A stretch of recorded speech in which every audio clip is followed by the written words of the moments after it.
আসসালামু আলাইকুম রহমতুল্লাহি ওয়া বারাকাতু। সবাই কেমন আছেন? আশা করি আলহামদুলিল্লাহ সবাই ভালো আছেন।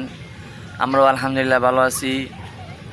তো অনেক দিন পরে আমার বন্ধুর সাথেও দেখা। আমি মাদ্রাসা থেকে এখন মসজিদের দিকে যাচ্ছি। তো একটা গ্রামে একটু বসলাম, তাই একটু ক্যামেরাটাও ধরলাম। তাই একটা গজলও গাইলাম। তো শুরু করি একটা গজল কালকে ইনশাআল্লাহ।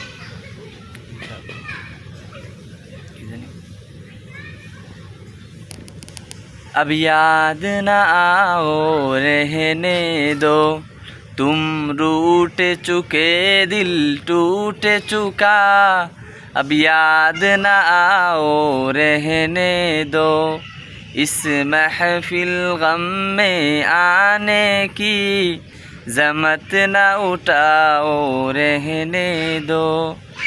ये सच के सुहाने माजी के लम्हों को बुलाना खेल नहीं, ये सच के बरकते शौलों से दामन को बचाना खेल नहीं।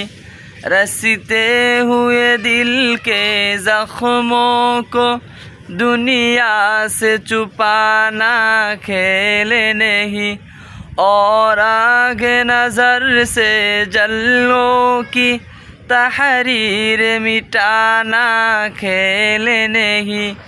लेकिन ये मुहब्बत के नगमे इस वक्त न गाओ रहने दो, जो आग तभी है सीने में होठों पे न लाओ रहने दो।